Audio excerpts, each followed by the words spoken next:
My heart hammered a nervous rhythm against my ribs, a little faster than usual, as I walked into the small, dimly lit examination room, clipboard clutched in my hand. It wasn't my first rodeo, not by a long shot.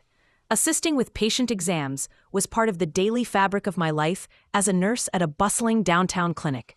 I'd seen enough to fill a medical encyclopedia, witness situations that would make most people's hair stand on end. But something about this particular assignment, this patient, Mr. Warren, made me feel a little off balance, like walking a tightrope without a net. Mr. Warren was a quiet man, probably in his early 50s, and generally kept to himself during his routine blood pressure and cardiac checks. Nothing out of the ordinary, just another name on a long list of patients needing care. I'd assisted him before, brief, professional interactions that faded into the background hum of a busy clinic. Today, though, felt different from the moment I pushed open the door to exam room 3.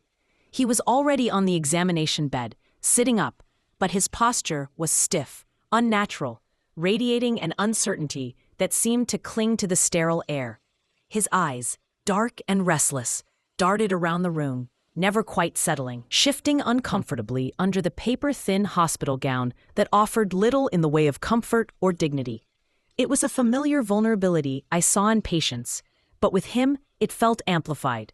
"Good afternoon, Mr. Warren," I said, my voice gentle, trying to project a calm I didn't entirely feel. I offered a soft, practiced smile as I walked further into the room. "You doing all right today?" He nodded, a quick, jerky movement, but I could see the unease flickering behind his eyes, a subtle dissonance between his gesture and his expression. Something wasn't right.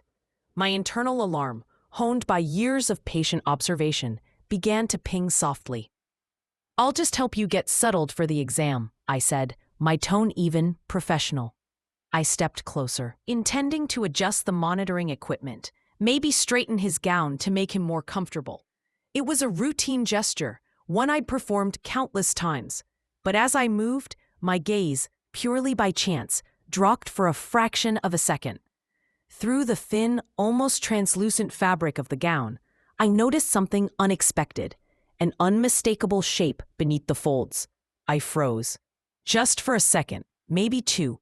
But it felt like an eternity. Heat flooded my face, a betraying flush I prayed he didn't notice. I quickly looked away, my mind racing, scrambling to regain its professional footing. "Stay professional, Jenna. You're a nurse. You've been trained for awkward situations. Things like this happen sometimes. It's just anatomy." My internal monologue was a frantic pep talk. Still, the way it presented itself, so sudden, so without warning, shook me more than I cared to admit.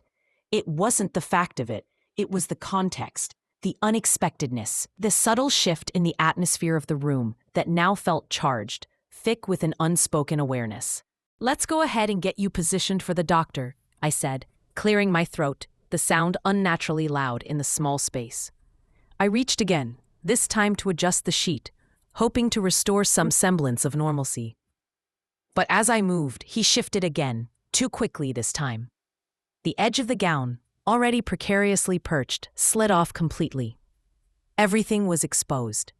I gasped, an involuntary sound I couldn't stifle, and instinctively turned my head, my cheeks burning. My composure, so carefully maintained, threatened to shatter. 1,000 thoughts ricocheted through my mind. Do I address it? Do I leave the room? Pretend nothing happened? Act like it's the most normal thing in the world? Before I could formulate a plan, before I could even take a proper breath, the door creaked open behind me. "Oh, sorry. Didn't mean to interrupt." It was Sarah, another nurse, poking her head inside. She blinked once, her eyes quickly taking in the scene. Me averted, Mr. Warren exposed. Her expression flickered, a clear understanding dawning that something was off. She retreated as quickly as she'd appeared, pulling the door shut again with a soft click. The brief interruption, instead of diffusing the tension, seemed only to amplify it. I turned back to Mr. Warren. He looked mortified, his face flushed a deep crimson. He hurriedly fumbled with the gown, trying to cover himself, his hands shaking slightly. The air in the room was heavy, suffocating with unspoken embarrassment, and something else, something I couldn't quite name. He stared down at his lap, pointedly avoiding eye contact. I I'm really sorry about that, he mumbled, his voice barely a whisper. I took a deep breath, trying to regain control of my own racing pulse, of the situation. It's okay, Mr. Warren, I said, aiming for a tone of breezy reassurance. These things happen.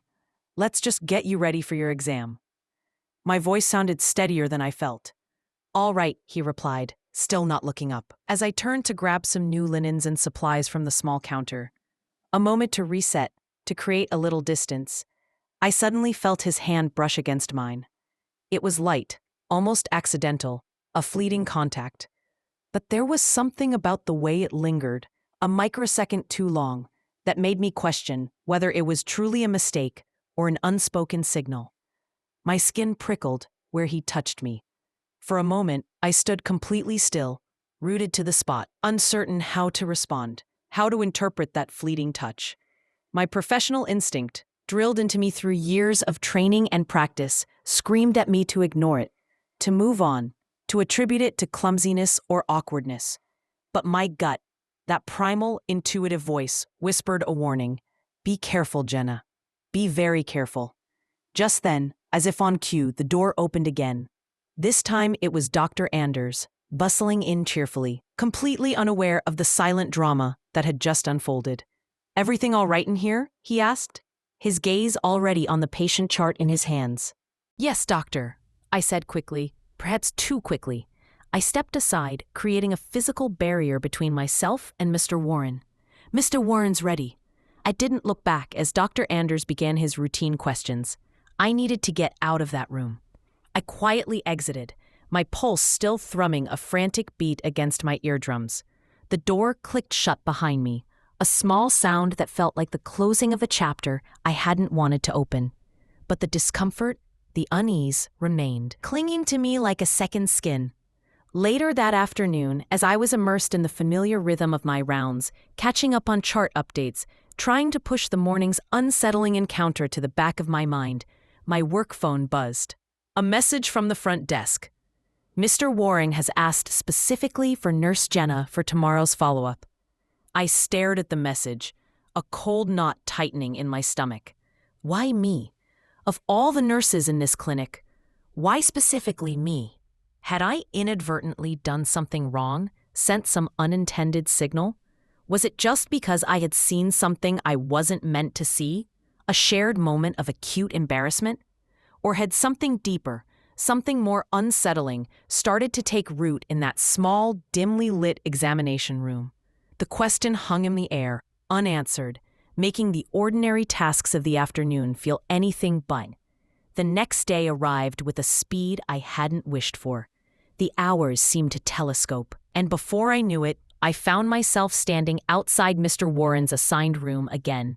Room 2 this time. I took a deep breath, a deliberate effort to steady my nerves, and plastered on my most professional smile before knocking. Stay calm, Jenna. Professional. Detached. It was an awkward incident, nothing more. I repeated the mantra in my head, but when the door opened and our eyes met, the carefully constructed wall of composure crumbled. The unease from the previous day returned instantly, a cold wave washing over me.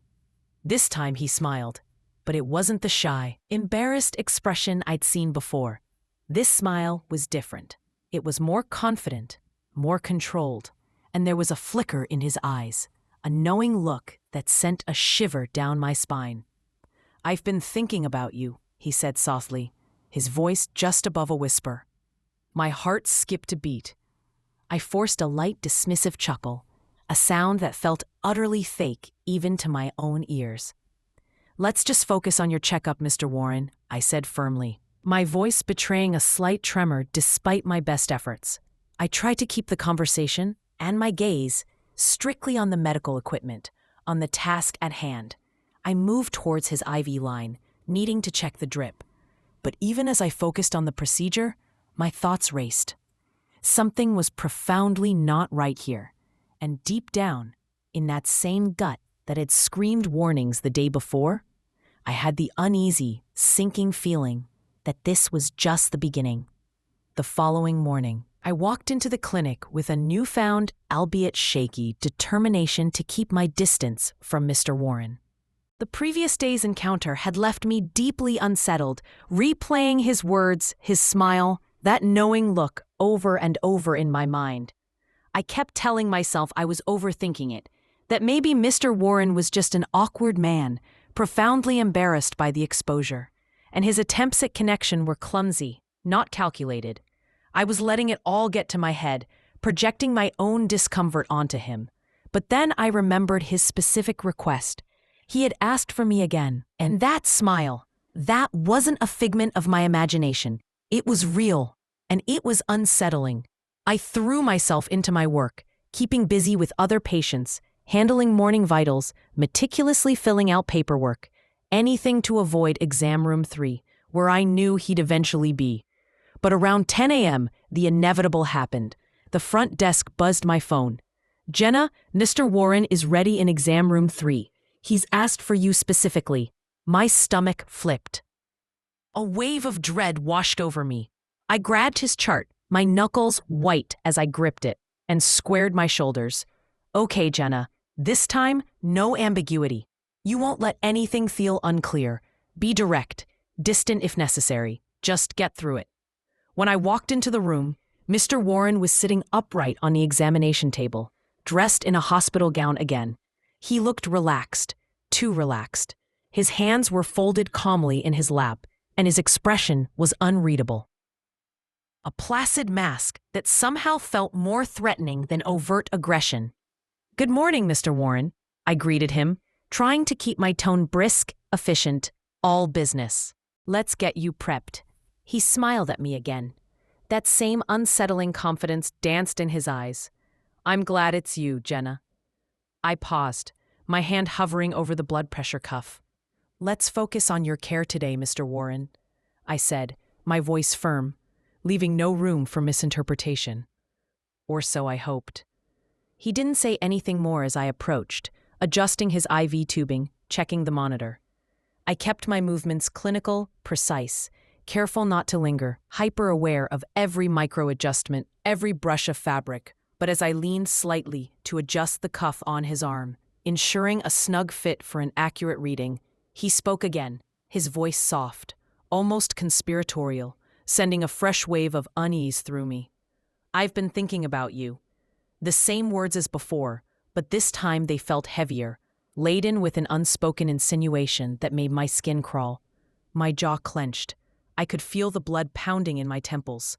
"Mr. Warren," I said, my voice low and tight, "I am here to assist with your medical care. I am not here to engage in personal conversation." There, clear, unequivocal. He didn't react much, just that sane, infuriatingly calm smile, as if he had expected that response, as if it were all part of some game he was playing, a game where he knew all the rules and I was just a pawn. His eyes followed my movements with an unsettling focus that made me feel scrutinized, objectified. Suddenly, the door opened. I nearly jumped out of my skin, a surge of adrenaline making my heart leap. I spun around, relieved to see someone else, anyone else, step inside. But my relief was tragically short-lived. It wasn't a doctor. It wasn't another nurse. It was a woman, perhaps in her mid-40s, with sharp, intelligent features and an air of expensive tailoring. She wasn't in scrubs. She was dressed in smart, civilian clothes that spoke of a world outside the clinic walls. She stepped into the room with a distinct sense of purpose, her gaze sweeping across the small space, assessing, calculating. Her eyes locked onto me for a beat, sharp and appraising, then shifted to Mr. Warren. Her voice, when she spoke, was calm, but tight, like a wire stretched to its breaking point. "Am I interrupting something?" Mr. Warren's placid expression faltered, just slightly, a barely perceptible tightening around his mouth. "No, dear, not at all." I straightened up, my heart pounding against my ribs like a trapped bird. "I was just finishing up here," I managed to say, my voice a little breathless. "I'll leave you two alone." I practically scurried past her, eager to escape the charged atmosphere of the room, and slipped out into the relative safety of the hallway before she could say anything more. As the door closed behind me, I exhaled sharply, a breath I hadn't realized I'd been holding. The woman's face was still vivid in my mind, her piercing eyes, her controlled, icy tone. That was his wife. I didn't need a marriage certificate or a formal introduction to know it. And she knew, or at least she suspected something. The way she'd looked at me, then at him, it was the look of a woman who had seen shadows before. Back at the nurse's station, I tried to push the encounter out of my head, tried to focus on the mountain of charting that awaited me. But I couldn't stop thinking about the look she gave me. Like she had seen something in that room, something in my eyes or his, that she wasn't supposed to. And a chilling thought surfaced. I wasn't sure if I had just walked away from something dangerous or something deeply, profoundly humiliating. Or perhaps, terrifyingly, both. Later that afternoon, while I was organizing patient files in the records room, a quiet, methodical task I hoped would soothe my frayed nerves, another message pinged on my work tablet. Mr. Warren has asked for you again tomorrow. Wants you to assist during the follow-up exam. I stared at the screen, stunned, disbelief, warred with a rising tide of anger and frustration. After the encounter with his wife? After my clear attempts to establish professional boundaries? How could he be so brazen? I had to put a stop to this. This couldn't continue. I approached Dana, the lead nurse, a no-nonsense woman who usually had a good grasp of clinic dynamics. I waited until she was on a coffee break, hoping for a more relaxed, private conversation. Dana, I began carefully, about Mr. Warren in room 3. He seems a little too comfortable with me. I'd prefer some space. Could someone else possibly be assigned to him for his follow-up tomorrow? I chose my words with extreme caution, wanting to convey the issue without sounding overly dramatic or accusatory. Dana frowned, tapping her pen against her chin. We're a little short-staffed tomorrow. Jenna, busy schedule. But I'll see what I can do. Her words, meant to be placating, didn't reassure me in the slightest. I'll see what I can do, often translated to, it's probably not going to happen, in the chronically understaffed world of healthcare. I left the break room feeling a familiar sense of dread settle in my stomach. The next day arrived faster than I wanted it to, each hour feeling like a countdown. The first thing I did upon arriving at the clinic was check the day's roster, my heart thumping with a mixture of hope and trepidation. My eyes scanned the patient assignments, and there it was, Warren, exam room 3, nurse, Jenna. My name was still next to his. A cold wave of resignation washed over me. I took a deep breath, trying to gather my resolve. All right, Jenna. If they won't protect you, you have to protect yourself. This time, I wasn't just going in as a nurse fulfilling her duties. I was going in armed with boundaries, clear and non-negotiable. And I was ready to make those boundaries crystal clear. Consequences be damned. When I entered the room, he was already waiting. But this time, the air felt different. He wasn't smirking that unsettling, confident smirk. He wasn't relaxed. He was staring out the window, his back partially to me, his hands clenched tightly on his lap. The change in his demeanor was palpable, but I wasn't sure if it was a good sign or just a different kind of warning. I wanted to talk to you, he said quietly, his voice low, without turning around. I didn't move past the doorway, keeping a safe distance. About what, Mr. Warren? My voice was calm, steady, professional. He slowly turned his head, his eyes meeting mine. They looked troubled, but also intense. About what happened before. I stayed where I was, my hand resting lightly on the doorknob, a silent reminder that I could, and would, leave if necessary. I'm here to assist with your care, Mr. Warren. If you have something else to discuss, something non-medical, it should be with clinic administration. I was proud of how firm my voice sounded. He shook his head slowly, a small, sad smile playing on his lips. You don't have to pretend, Jenna. I know you felt it too. A chill, colder than the air-conditioned room, crept down my spine. Felt what? His inappropriate behavior? My fear? I think you've misunderstood the situation, Mr. Warren, I said firmly, meeting his gaze directly. Whatever you think happened between us didn't happen. My interactions with you have been strictly professional. He leaned forward slightly, his eyes boring into mine. You didn't walk away the first time he was exposed. You stayed. You helped. His interpretation of events was so twisted, so self-serving. It left me momentarily speechless. He was reframing my professionalism, my duty of care, as something else entirely. Just then, as if summoned by the escalating tension, the door creaked open again. It wasn't the doctor. It wasn't another nurse with a routine question. It was her, his wife. She stepped in quietly, her movements economical and precise. Her eyes, sharp as ever, immediately swept across the room, landing on me by the door, then shifting to him, now leaning forward on the examination table. Her expression was unreadable, a carefully constructed mask of neutrality. "What's going on here?" she asked, her voice perfectly even, almost deceptively calm. I took a step back, my hand tightening on the doorknob. "I was just leaving," I said, my voice a little higher than I intended. I practically fled the room, brushing past her without making eye contact. As I walked quickly down the hallway, I could feel her gaze following me, sharp as shattered glass.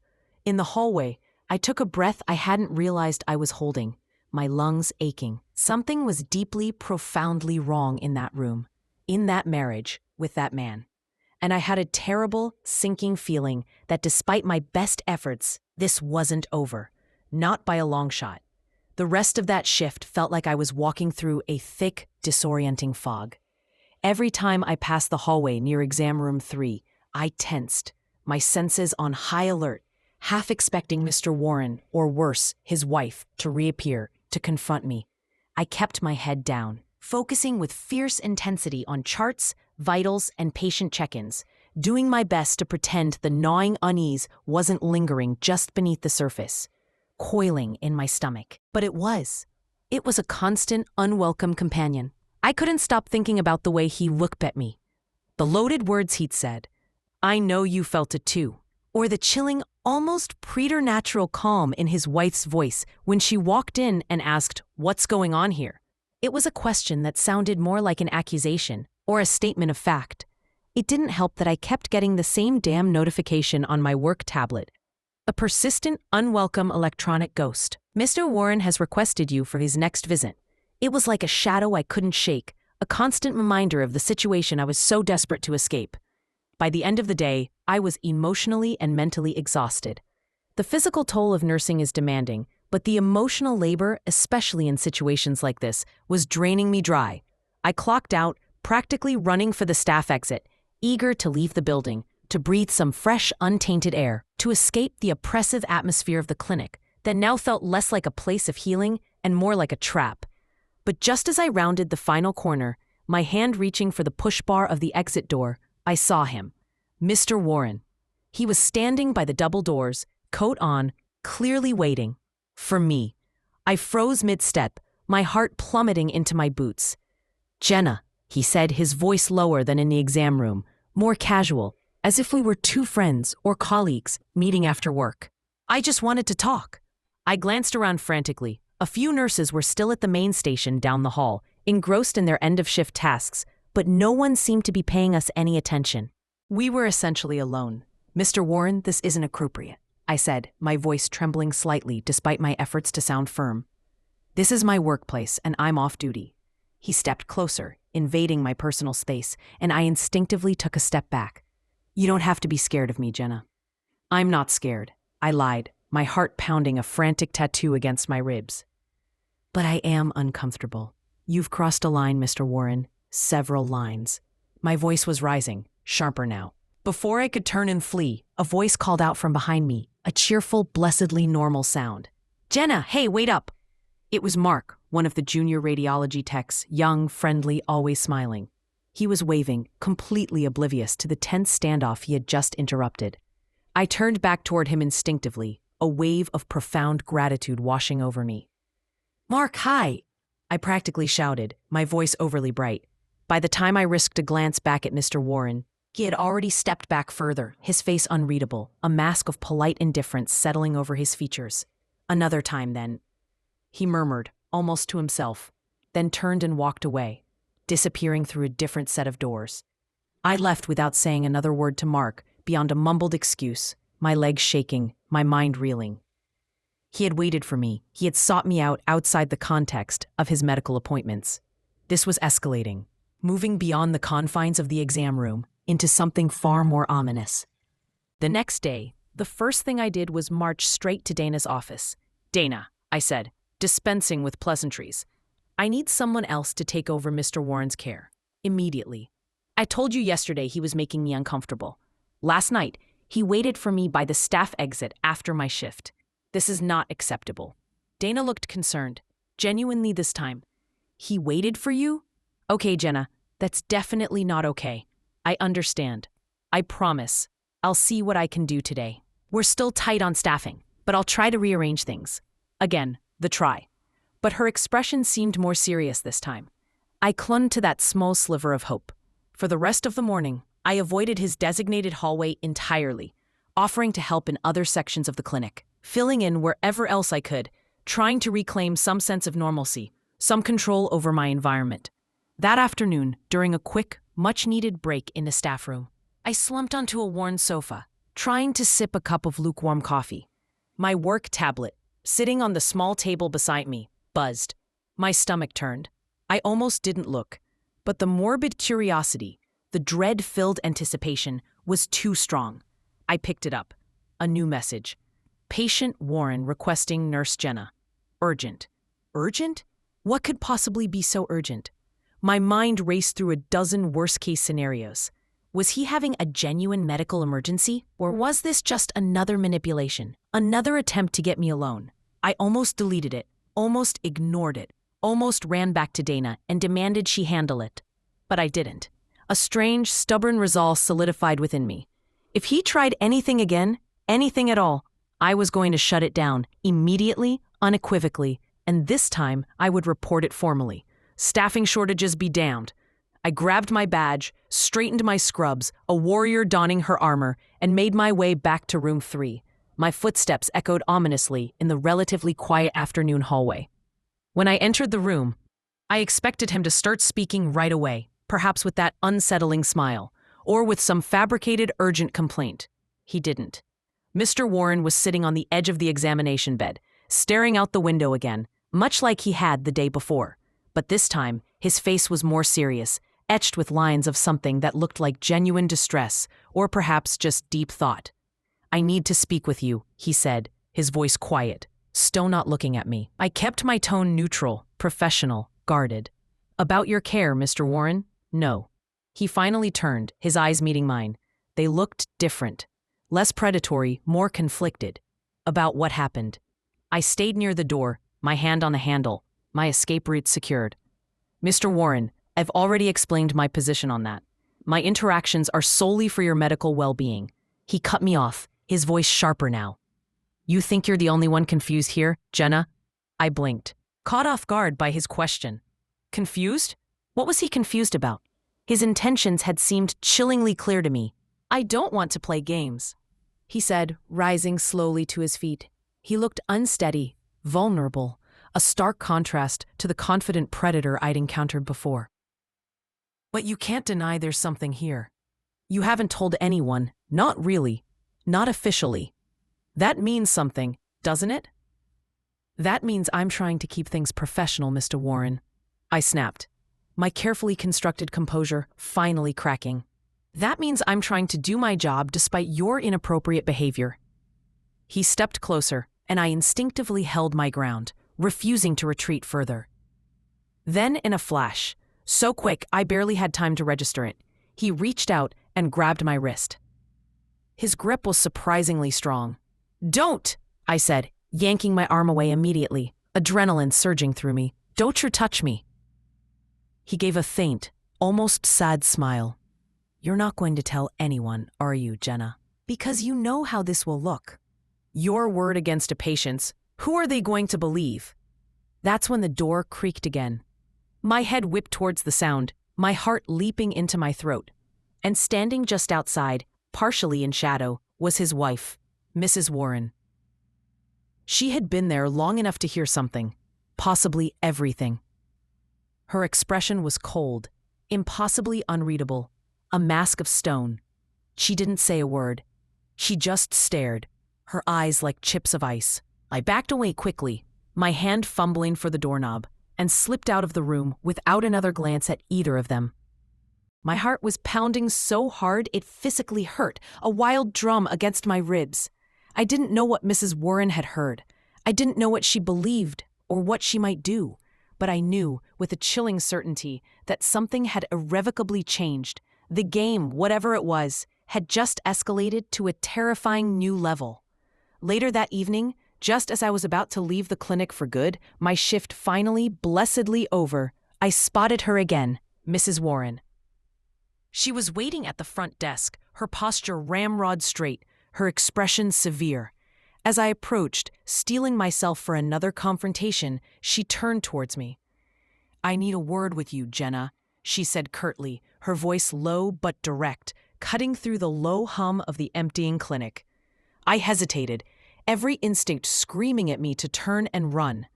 But there was something in her eyes, a glint of something beyond anger, that made me nod. Okay. She led me into a small room. Unused office down the hall, a sterile, impersonal space. The moment the door closed behind us, plunging the row into a tense silence, she turned to face me, her arms crossed tightly over her chest. "I know what you've been doing with my husband." Her words, sharp and accusatory, hit me like a physical blow. My heart dropped. "No, ma'am," I stammered, my voice barely a whisper. "It's not what you think. I haven't done anything." "Don't lie to me," she snapped, her voice like a whip crack. "I've seen the way he looks at you. I've seen the way you respond to him." "I have done nothing inappropriate, Mrs. Warren," I said, trying to keep my voice steady, to project a conviction I desperately wanted to feel. "I have only ever been professional with your husband." She studied me for a long moment, her eyes narrowed, searching. Then her expression shifted almost imperceptibly. "You're not the first, you know," she said, her voice suddenly cold, devoid of its earlier heat. "But you can be the last." And with that cryptic, chilling pronouncement, she turned and left the room, leaving me standing there alone, the air heavy with unspoken threats and a profound sense of dread. The lines had blurred. The rules, if there ever were any, had changed.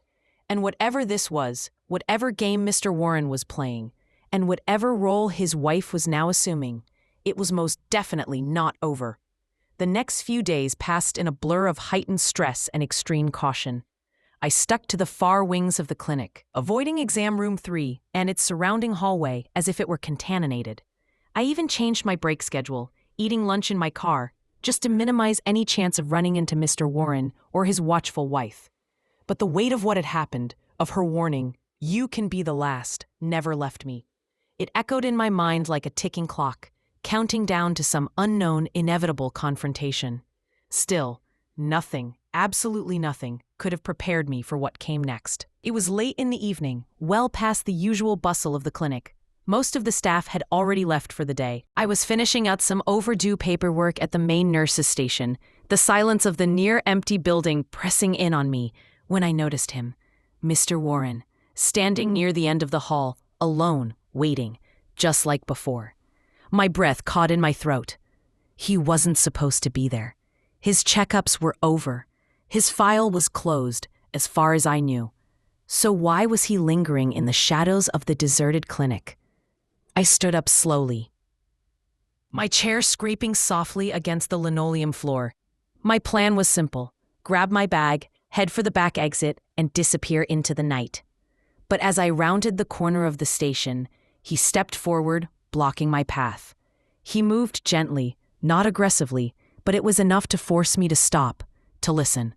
"Jenna," he said, his voice low, almost tired, defeated even. "I need to talk to you."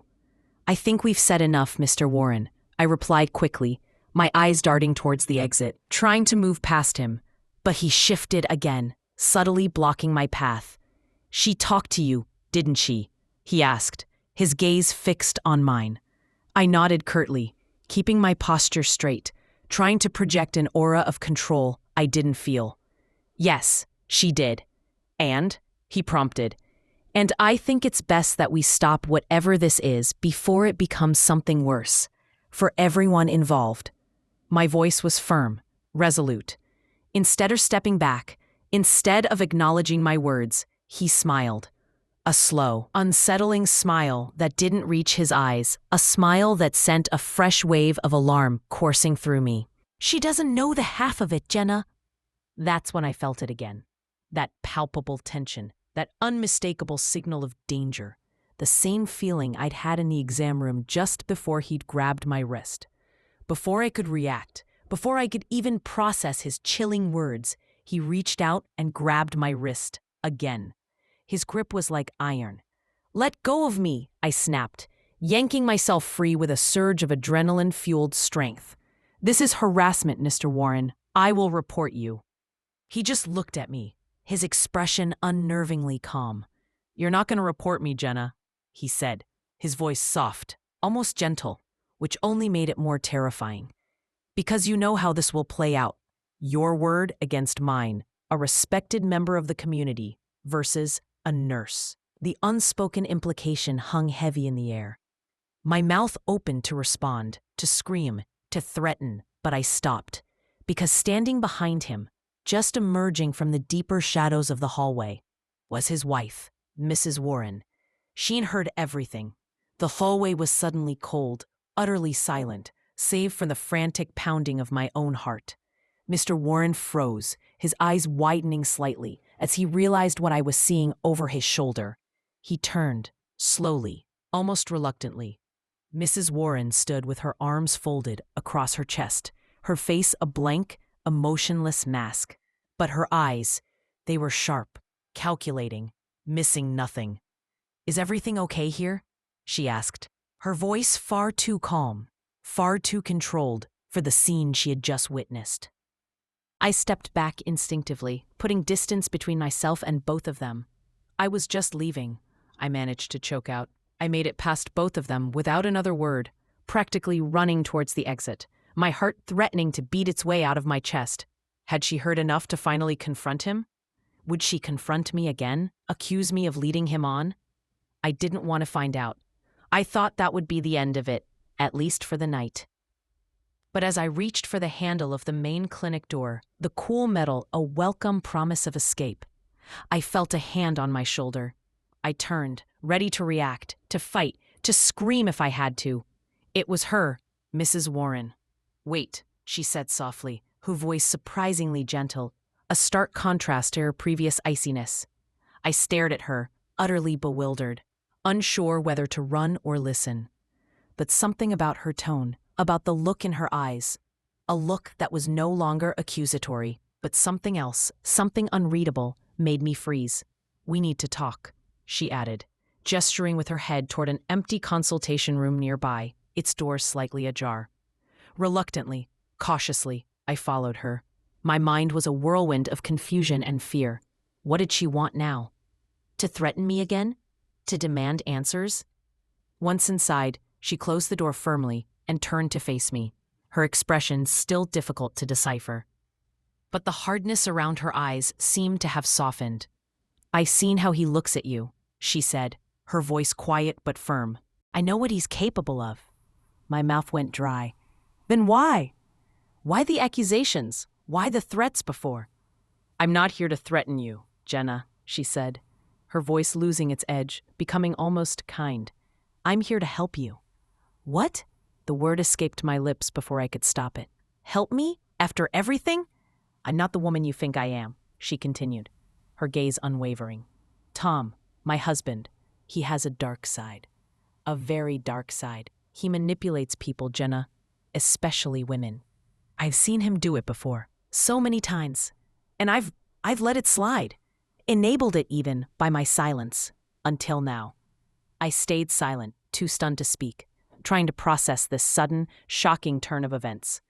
She reached into her expensive leather handbag and pulled out a thick manila folder. She handed it to me. "Look at this." My hands trembled as I opened it. Inside were photographs.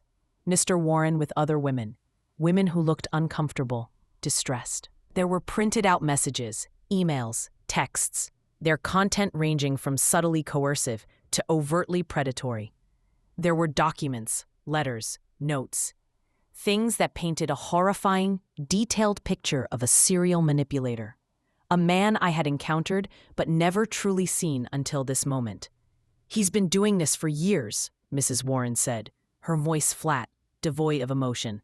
"Not just nurses at this clinic, colleagues at his firm, neighbors, even a family friend. No one was off limits if he sensed vulnerability. if he thought he could exert control. My hands trembled more violently as I flipped through the contents of the folder, each page a fresh wave of nausea. The smiling, confident Mr. Warren from the exam room, the man who had tried to gaslight me, to intimidate me, was a monster hiding in plain sight. "You see," she said, her voice suddenly calm again, almost serene. "This isn't just about you, Jenna, or me. It's about power. His power over women. And he's not going to stop. He'll never stop unless someone forces him to." I finally looked up from the sickening contents of the folder, my mind reeling. "Why are you telling me all this? Why show me this?" She reached back into her handbag and pulled out a small, ornate silver key. She pressed it into my palm. It was cold against my skin. "Because I want you to help me expose him." "What?" I whispered, staring at the key, then back at her face. Was this real? Was I dreaming? "You already have one foot in the fire, Jenna," she said, a grim smile touching her lips. "So why not burn it all down?" I felt dizzy, the small, sterile room spinning slightly around me. Was she serious? Was this some elaborate trap? Or was she truly, finally, done playing the role of the perfect complicit wife? Had she reached her breaking point? Before I could find my voice, before I could ask any of the million questions swirling in my head, she opened the door. "Think about it, Jenna," she said as she walked out, leaving me standing there alone. "But don't take too long.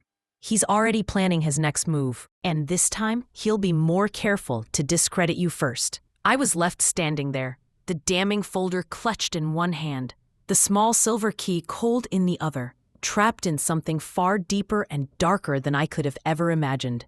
And now I had a decision to make, a decision that felt impossibly heavy. Walk away, try to forget, and live with the knowledge of what he was, what he did, and what he would continue to do, or stay, join forces with this unexpected, complicated ally, and become part of whatever came next. The weight of that folder, the cold reality of that key, pressed down on me. This wasn't just about me anymore.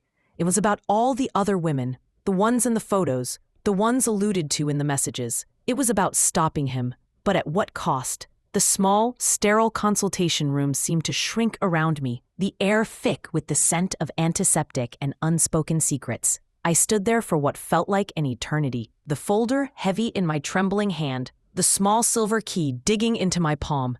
Mrs. Warren's final words, "He's already planning his next move," echoed in my ears, a chilling premonition. My mind, a frantic kaleidoscope of fear, anger, and a strange, burgeoning resolve, struggled to process the enormity of what had just happened. This woman, whom I had feared and resented, had just handed me the weapons to potentially destroy her husband, a man who had systematically tormented me, and, as the folder gruesomely detailed, countless others. Was this an act of desperation, a calculated move in a marital power struggle, or genuine altruism born from years of silent suffering? Right then, her motives almost didn't matter as much as the stark reality of the evidence in my hands. I finally stumbled out of the consultation room, the folder tucked protectively under my arm, the key clenched tightly in my fist. The clinic hallway, usually a place of familiar routine, now felt like enemy territory. Each shadow a potential hiding place for Mr. Warren, each distant footstep a possible threat. I half expected him to appear, that unnerving smile playing on his lips, or for Mrs. Warren to return, her expression once again unreadable. But the corridor was empty. The drive home was a blur. I replayed every encounter with Mr. Warren, every word, every look, now filtered through the horrifying lens of the information Mrs. Warren had provided. His persistence, his specific requests for me, his unsettling confidence, it all clicked into place, forming a sickening mosaic of predatory behavior. He wasn't just awkward or inappropriate. He was calculating, experienced. He knew how to push boundaries, how to isolate, how to make his victims question their own sanity. The "I know you felt it too" comment now seemed even more insidious, an attempt to rewrite my fear and discomfort as shared attraction, a classic gaslighting technique. Once inside the sanctuary of my small apartment, I locked the door, drew the blinds, and sank onto the sofa, the folder lying on the coffee table like a ticking bomb. For a long while, I just stared at it, my heart still hammering. Then, with a deep breath, I opened it again. This time, I read everything methodically. The photographs were deeply unsettling. Different women in different settings, but all sharing a similar look of unease, sometimes outright fear, while Mr. Warren smiled benignly or looked solicitous. The messages were even worse. Some were from him, subtly pressuring, cajoling, then escalating to veiled threats when he met resistance. Others were clearly from his victims, confused, angry, pleading with him to leave them alone. There were dates, names, some redacted, presumably by Mrs. Warren. Locations. It was a chronicle of abuse, meticulously, if unintentionally, documented. And the sheer volume of it, it wasn't just one or two incidents.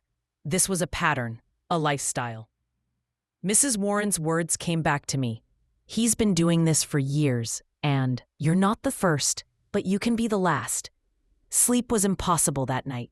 Every creak of the floorboards, every distant siren, sent a jolt of adrenaline through me. I imagined Mr. Warren's face, his wife's inscrutable expression. What did the key open? His office? A safe? A private study at their home? The thought of using it, of actively stepping further into this tangled mess, was terrifying. My nursing career, my reputation, my safety, all of it felt incredibly vulnerable. The professional part of me, the part that valued rules and clear boundaries, screamed that this was too risky, that I should hand the folder to Dana, or even the police, and wash my hands of it. But then I thought of the women in those photographs, the desperate pleas in those messages. I thought of myself, cornered by the clinic exit, his hand on my wrist, his chilling assertion, "Your word against mine." He was right. Without proof, concrete proof, he was likely to get away with it, just as he clearly had so many times before. Mrs. Warren had handed me that proof, or at least the means to get more. By dawn, a fragile resolve had taken root.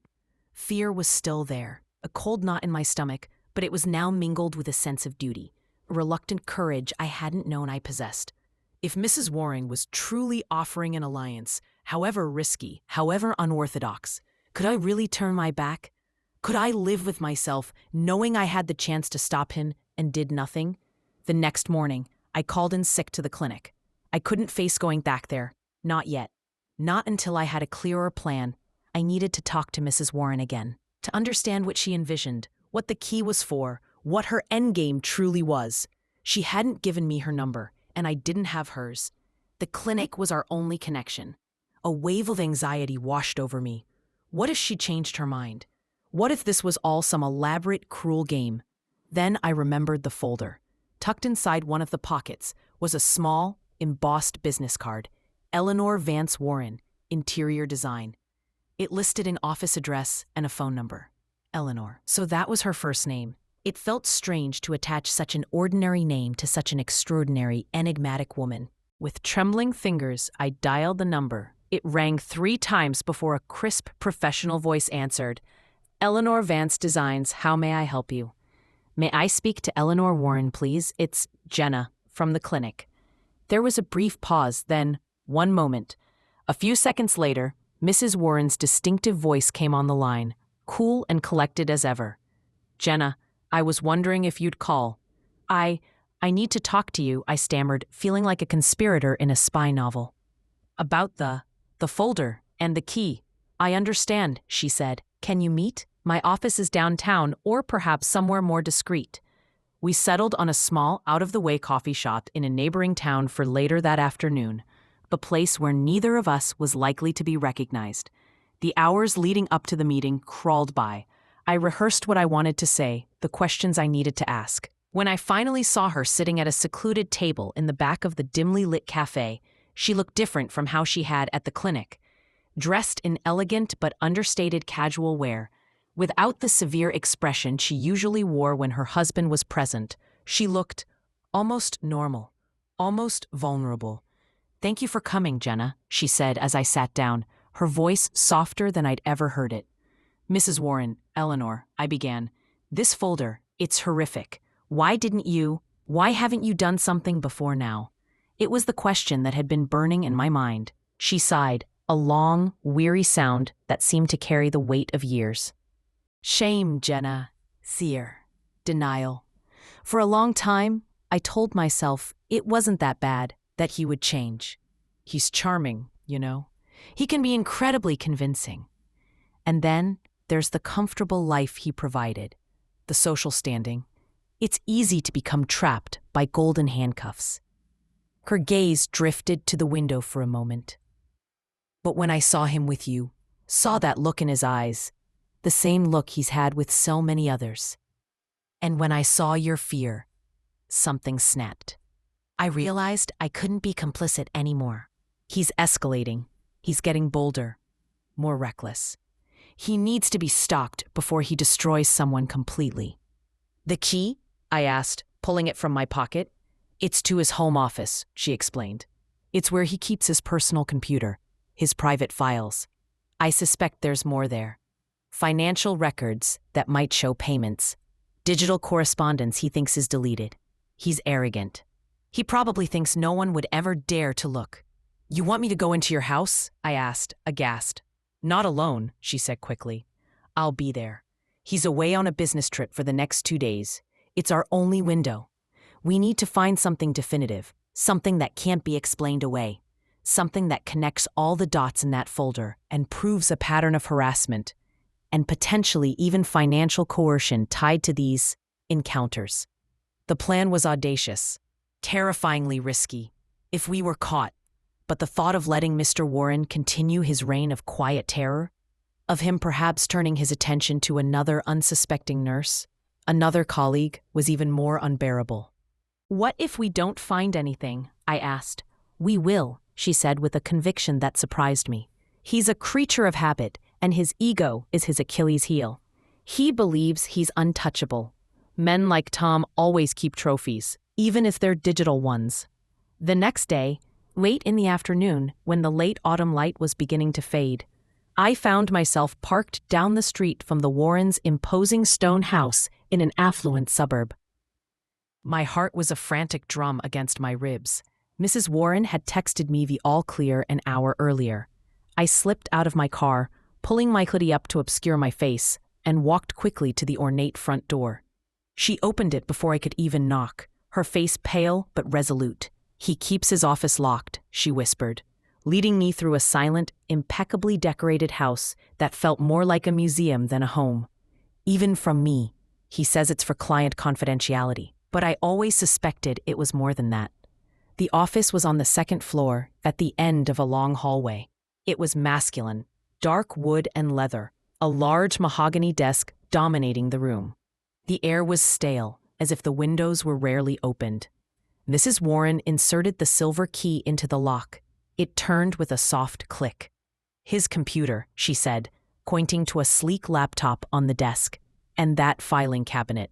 My hands were sweating as I sat down at his desk. Mrs. Warren standing watch by the door. What are we looking for, specifically? Anything that corroborates the contents of the folder. Emails, hidden files, a calendar with specific names or initials, financial records, unusual payments. He uses a specific encrypted messaging app sometimes. See if you can find traces of it. It felt like a monumental invasion of privacy, yet the faces of the women in the folder, my own fear-filled encounters, spurred me on. Mr. Warren's computer was password protected, of course. Try Isabel 1, Mrs. Warren said softly from the doorway. It was his mother's name. He's sentimental in strange ways. My fingers trembled as I typed it in. Access granted. For the next hour, we worked in tense silence, me navigating through files, her occasionally pointing to a specific folder or suggesting a search term. The sheer volume of information was overwhelming. There were folders buried within folders, cryptically named. Many seemed innocuous, business dealings, investment portfolios. But then, tucked away in a mislabeled directory, we found it. A password-protected spreadsheet. What's his dog's name from childhood? I asked, remembering her comment about sentimentality. Skipper, she said instantly. Skipper 72, the year he got him. I typed it in. The spreadsheet opened. It wasn't just names and dates. It was amounts. Small, regular payments to certain individuals, listed only by initials that corresponded with some of the names in the folder. And then a separate tab, discretionary, larger, one-off payments. Hush money? My blood ran cold. This was more than just harassment. This was calculated, predatory, and potentially criminal. There's a backup drive he uses, Mrs. Warren said, her voice tight, pointing to a drawer. He plugs it in every Friday. It should have an image of everything. We found the small external hard drive. I quickly began copying the spreadsheet and several other suspicious-looking encrypted files onto a secure USB drive I had brought. Every creak of the house, every distant car horn made me jump. The minutes stretched into an eternity. Just as I was ejecting the USB, Mrs. Warren said. Warren gasped from the doorway. Someone's at the door. I saw headlights. My heart leaped into my throat. Is it him? Is he back early? I don't know. Quickly, put everything back as it was. We scrambled, my hands shaking so badly I could barely function. I shut down the computer, placed the hard drive back in its drawer, and Mrs. Warren locked the office door behind us just as the doorbell chimed insistently downstairs. Go out the back, she hissed, pushing me towards a different staircase. Through the kitchen, there's a service door to the garden. Don't let anyone see you. My mind was racing. What if it was him? What if he saw me? I didn't wait to find out. I practically flew down the back stairs, through a large, sterile kitchen, and fumbled with the lock on the service door. It finally gave way, and I slipped out into the deepening twilight of the manicured garden, my heart pounding. The USB drive clutched in my hand like a talisman. I didn't stop running until I reached my car, my breath coming in ragged gasps. The image of Mrs. Warren's terrified face seared into my memory. Had we gotten what we needed? And who was at the door? Was our dangerous gamble about to unravel before it even truly began? The drive away from the Warrens' house was a blur of adrenaline and fear. I kept glancing in my rearview mirror, half expecting to see flashing lights or Mr. Warren's car suddenly appearing behind me. The USB drive in my pocket felt like it was burning a hole through the fabric. Who had been at the door? Had Mrs. Warren been discovered? My mind conjured a dozen terrifying scenarios. It wasn't until I was safely back in my own apartment, door double-locked and chain secured, that I allowed myself to breathe. My hands were still shaking. I plugged the USB drive into my laptop with a sense of trepidation, needing to see if the copied files were intact, if our perilous mission had yielded anything usable.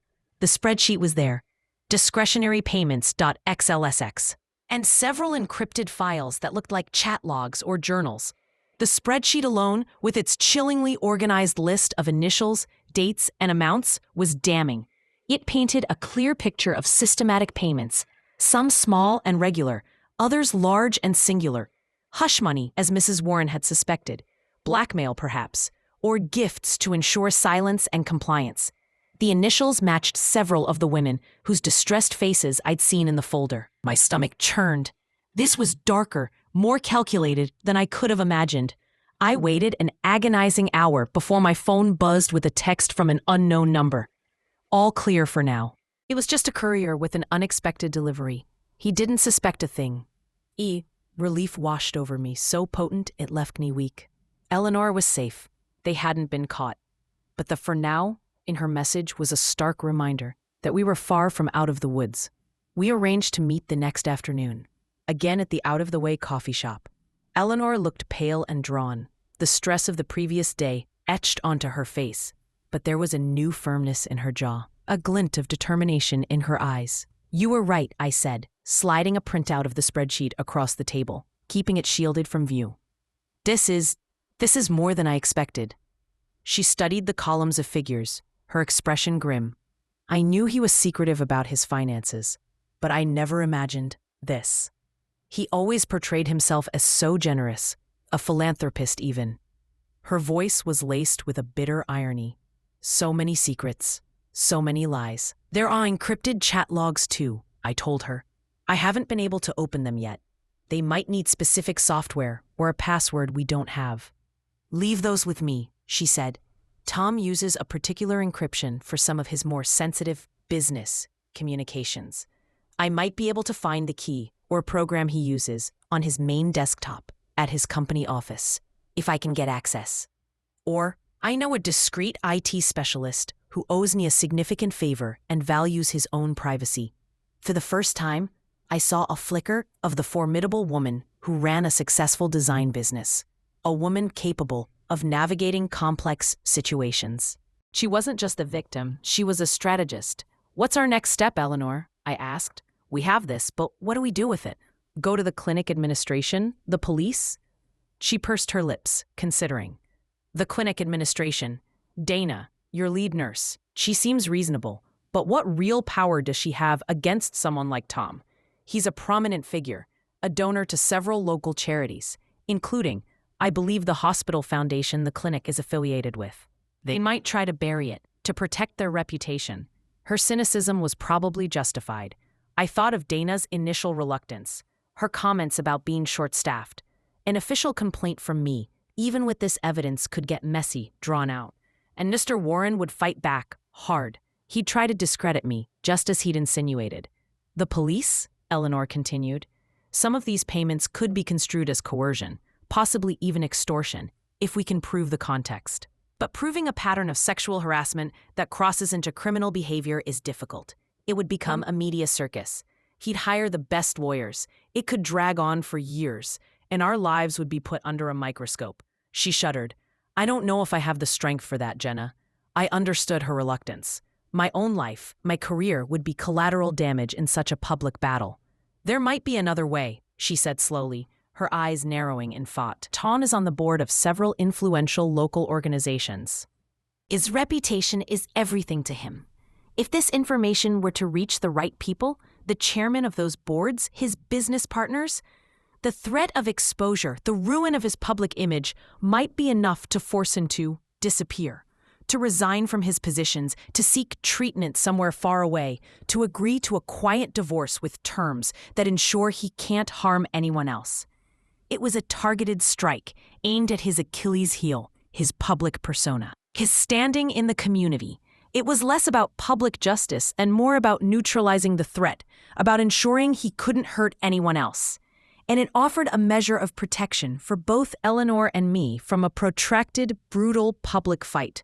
How would we even do that? I asked. Anonymous packages? That seems risky. It could backfire. I have connections, Eleanor said quietly. People who know Tom, who respect me, and who would be appalled by this. People who have influence. I need to think about the best way to approach them, the most credible way to present this. The encrypted logs you found could be key. If they detail his methods, his conversations, that would be undeniable. Over the next few days, a tense waiting game began. Eleanor worked on decrypting the files, while I tried to maintain a semblance of normalcy, returning to work at the clinic. Every interaction was tinged with anxiety. I found myself constantly looking over my shoulder, scrutinizing every patient, every colleague for any sign that Mr. Warren had made a move, that he suspected something. Dana, my lead nurse, had, to her credit, quietly rearranged the schedule. Mr. Warren was no longer on my patient list. It was a small mercy, but it didn't lessen the constant thrum of fear in my veins. He didn't try to contact me at the clinic, which was both a relief and a source of fresh anxiety. Was he lying low? Or was he, as Eleanor had warned, planning his next move, something more insidious? Then, late one evening, Eleanor called. Her voice was tight with excitement and a hint of fear. "I got into them, Jenna. The encrypted files. It's worse than we thought. It's a journal. Detailed. Names. Dates. His thoughts. His tactics. It's vile. But it's the proof we need. Undeniable." "What do we do?" I breathed, my heart pounding. "Tomorrow," she said. "Tomorrow I make some calls. I set up some discreet meetings. I need you to be ready, Jenna. If any of these people want to speak to you, to verify parts of your experience, would you be willing?" This was it, the point of no return. To speak to strangers about the most humiliating and frightening experience of my professional life?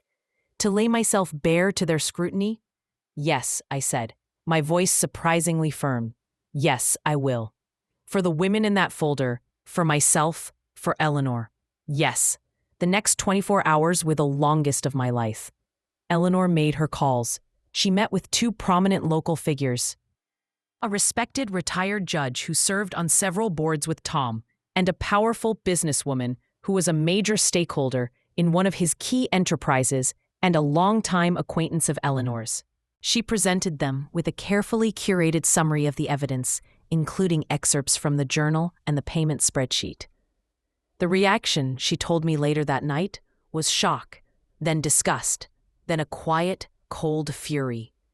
They had known Tom Warren as a charming, successful, if sometimes overly ambitious colleague. They had not known this monster. The retired judge asked to speak with me. The meeting was arranged in his private study, a room filled with old books and an air of quiet authority. Eleanor was there, a silent pillar of support. I told my story, my voice trembling at first, then gaining strength as I recounted the escalating harassment, the fear, the feeling of being trapped. I described the encounters in the exam room, the confrontation at the clinic exit, his chilling words. The judge listened patiently, his expression unreadable, occasionally asking a clarifying question. He didn't doubt me. The journal, Eleanor's testimony, and my own raw, honest account painted a consistent, horrifying picture. When I finished, he nodded slowly. "Thank you, Miss Evans. That took courage." He then turned to Eleanor. "Eleanor, what Tom has done is reprehensible. This cannot be allowed to continue." The plan they devised was swift and decisive. The judge and the businesswoman would confront Tom privately. They would present him with a summary of the evidence, enough to show him they knew, enough to show him he was trapped. They would offer him a choice: resign from all his public and professional positions immediately, citing personal health reasons, sell his shares in his primary company to his partners, including the businesswoman, and agree to enter a long-term residential treatment program out of state. He would also have to agree to Eleanor's terms for a quiet, expedited divorce, which included significant financial reparations to a fund she would establish for victims of workplace harassment. The alternative was public exposure, criminal investigation, utter ruin. The confrontation was set for the following evening at Tom's corporate office after hours. Eleanor would not be there. The judge and the businesswoman would handle it. The waiting was unbearable. I stayed with Eleanor at her design office that night, both of us too agitated to be alone. We drank endless cups of tea, pacing, jumping at every phone ring. Finally, just after 10 p.m., the retired judge called Eleanor. His voice was grave. "It's done, Eleanor," he said. He fought, he blustered, he denied. Then we showed him a page from his own journal. He collapsed. "He's agreed to all terms. His resignation letters will be on our desks by morning. His lawyers will be in touch with yours to finalize the divorce and financial settlements." A wave of dizziness hit me. It was over. Or at least, this chapter was. Tom Warren, the predator who had seemed so untouchable, had been brought down, not by a public outcry, but by a quiet, precise dismantling of the reputation he held so dear. Eleanor sank into a chair, tears streaming down her face, tears of relief, of grief, of years of pent-up pain finally being released. I put my arm around her, my own eyes wet. We had done it. We had faced the darkness and together had found a way to bring a sliver of light. It wasn't a perfect victory. He wouldn't face public disgrace in the way some might argue he deserved. He wouldn't be in a jail cell, but he would be gone. His power to harm others in our community would be neutralized, and Eleanor would be free. And perhaps with the fund she planned to establish, other victims might find help, might find their own way to fight back. The next few weeks were a whirlwind of legalities for Eleanor. Tom Warren disappeared from public life as suddenly and quietly as he had operated in the shadows. His resignations were announced, citing an unexpected and serious health crisis requiring extended treatment. The clinic staff buzzed with rumors for a while, but soon other dramas, other urgencies took over. I never saw Mr. Warren again. I never had to face him in exam room 3.